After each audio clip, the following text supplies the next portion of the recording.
Hi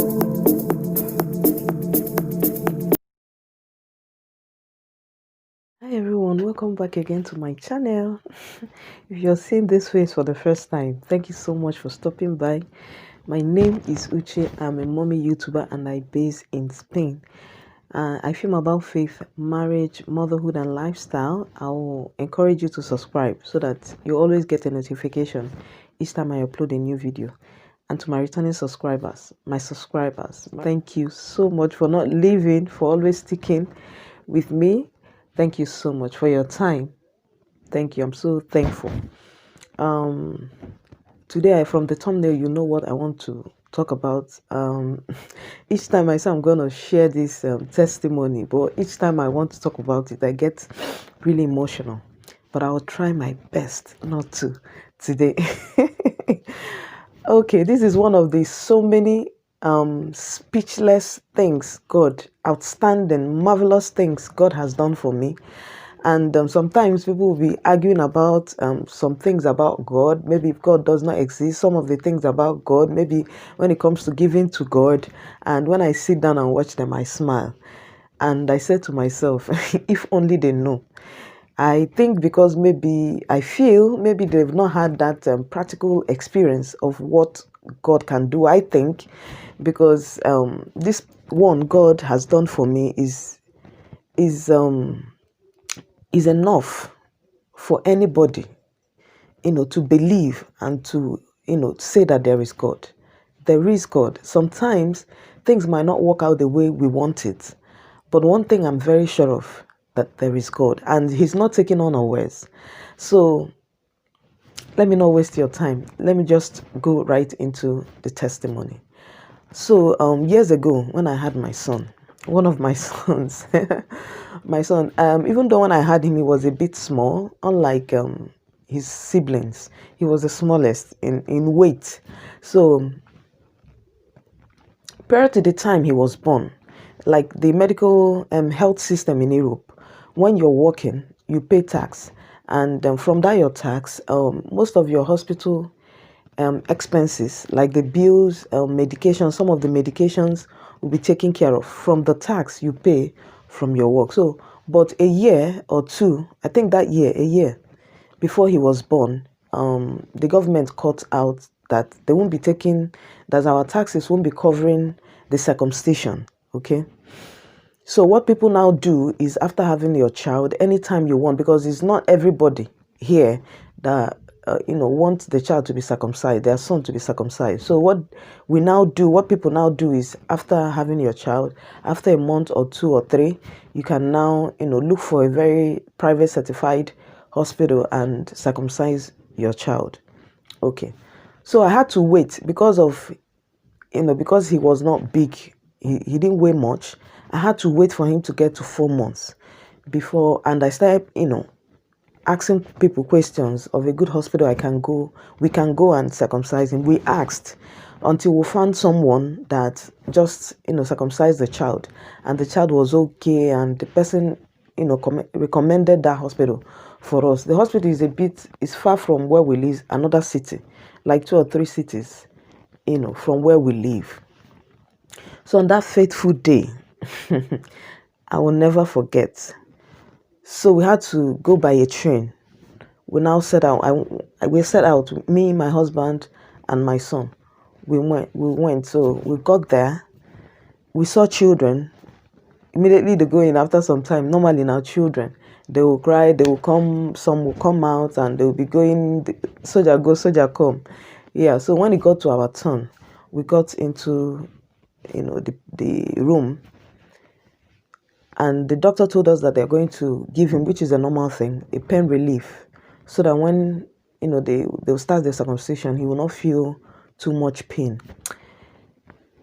When they wanted to give him that medication, as a mother, I don't know if it's as a mother or I didn't feel well. There's that kind of feeling I had when they wanted to give him that injection, even though they weighed him to know the amount of that pain relief they were going to give him. But I don't know, because other children, they still gave them the the pain relief. So, and I said, well, I'm not the doctor, so Immediately they wanted to start the circumcision. I had to leave because he started crying. I had to leave the room, so I left my husband with the baby.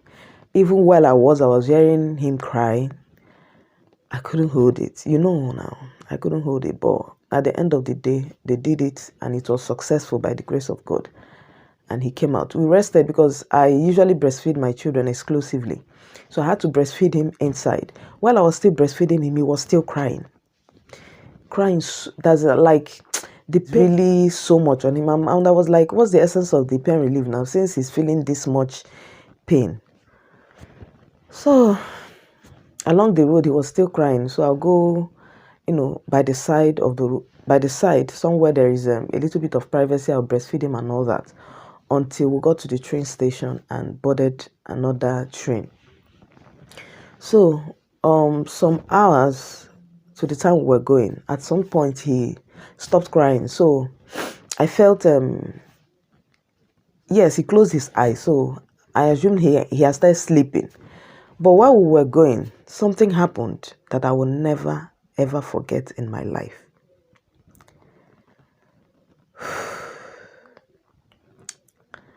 So I looked at my son. His color has changed. He turned black.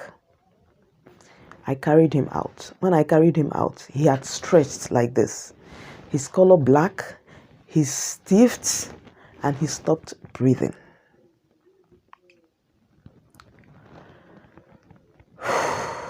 So immediately I called my husband and said to my husband, look at baby is not moving again. So immediately my husband rushed him. He shook him like this and he wasn't doing anything. He shook him, he didn't move. And there was another African with us. So immediately my husband shook him. Two people came. That African that came now said, now touched him, no movement, no life. And the man said, this fine boy could not die like this. Immediately, I lost my sanity. I lost my mind. I rushed. I didn't know where I was going. I just rushed out. I just rushed because we were in the train. So I rushed. When I rushed, what I saw was the window. I remember, I pushed the window, it didn't open. And I went to the door. Immediately I got to the door opened and I went out, which was the first miracle because usually train doesn't stop until it gets to the train station. Okay? So immediately I got to the train, to the door of the train. The door, opened. I don't know why. That was the first miracle God did. I ran. Immediately I ran out. What I saw myself do, I wasn't seeing the ground. What I was seeing, like the ground was like the sky. And I was running, looking for God. That's why I said I lost it. I was running and I was screaming, Jesus, Jesus, my son cannot die. My son cannot die. Come and bring him back. I was just screaming while I was running. In my mind, what I was saying was, I was thinking of going to God's house to look for him because that was what my brain was giving me. My son cannot die like this, God. My son cannot die. So I was running. I didn't know. I was just running. I don't know how many minutes I ran. I was just running. But the more I ran, I couldn't, get to God's house. I was just screaming from the depths of my heart, Jesus, my son cannot die. My son cannot die. Come and bring him back to life. After some time, I heard that silent, still voice that said to me, go back. Your son is okay. I was still running. And the voice said to me again, go back. Your son is okay. But when I turned back, that was when I got my sanity back. Because if that voice hadn't called me back, I would have run. And that place, I've not been to that place before. Tell me where I was running to. I wouldn't have stopped. I'm not sure I would have stopped until whatever. So when that voice now said, get back, your son is fine. Or get back, he is okay. I had to stop. When I stopped, I turned back. What I saw was my husband. He was calling me. I was when I told him, when he called me, he said I should come, that he was okay. That was how I was going, walking. If it was this period, I'm sure I would have removed I think I removed my shoe, I'm not sure. So while we got there, what was the miracle happened? If you're living in Europe, you know that the train station is not where, you know, individual pass, like a random road. It's not where you say, I'm going to walk and you pass that road. No. And that was where God did what he did.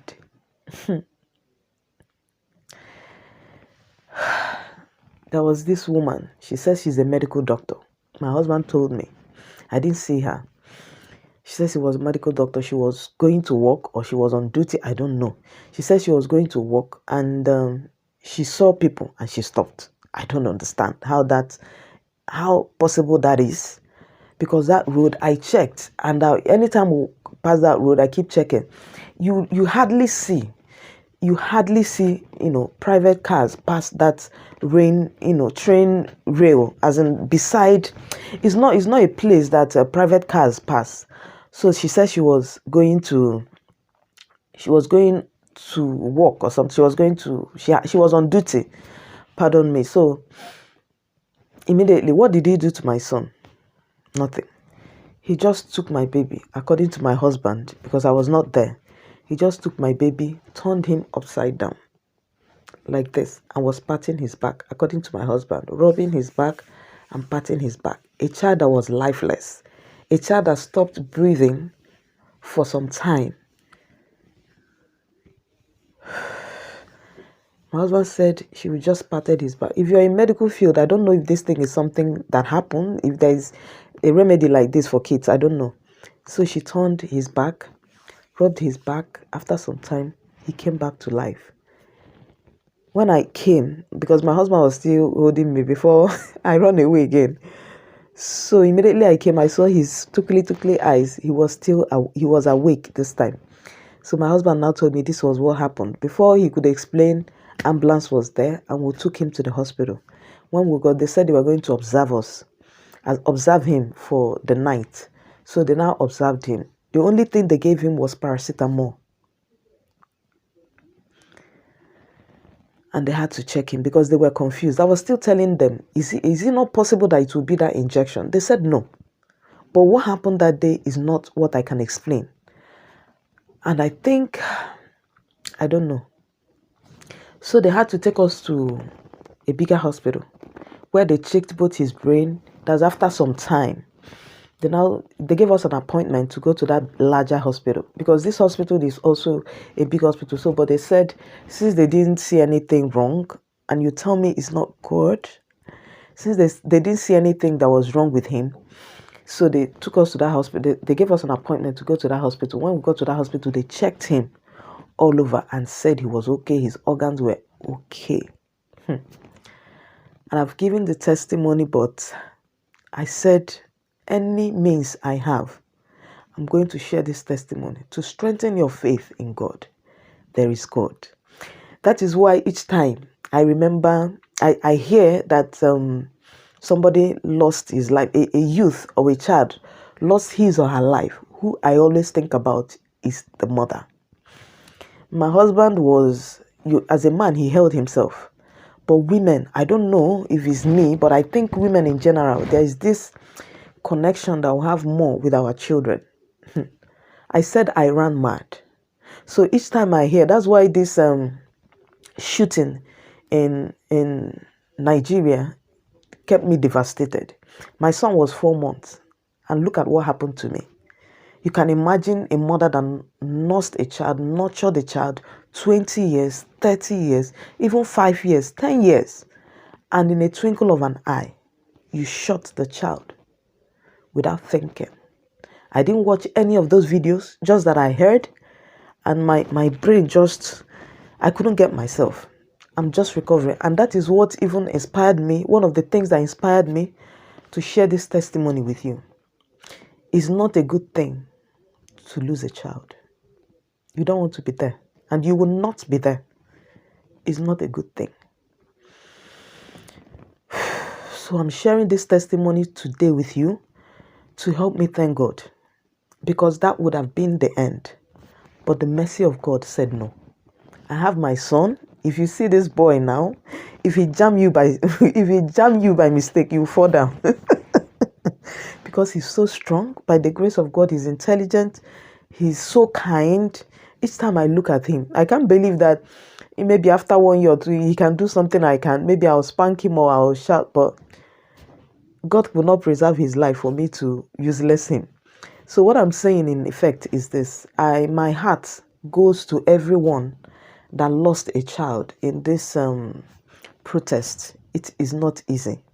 It is not easy. It's only God that can console you. And I want to say this. If you go to a house, somebody's house that lost somebody, don't say, I know how you feel. Honestly, you don't know. You don't know how the person feels. Even me, I cannot go to a house of somebody that lost a child and say, I know how you feel. The feeling is not something you can imagine.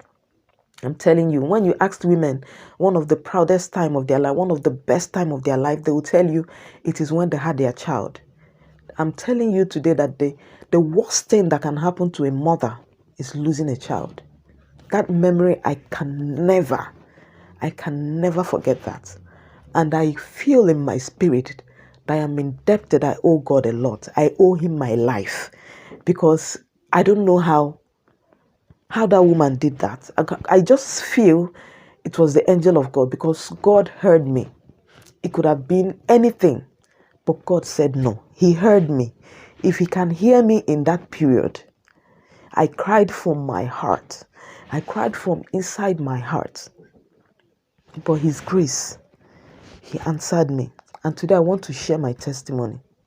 If you're watching up till this moment, if you are still watching up to this moment, I want to say a very big thank you for watching. And I want to say from my heart today, you're a mother to be. You will not lose your child. You will not lose your children. Our children shall not be victims of stray bullets. Our children will never die another person's death.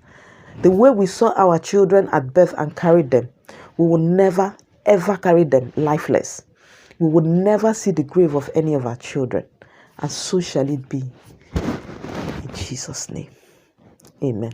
Thank you for watching, and I will see you in my next one. Bye.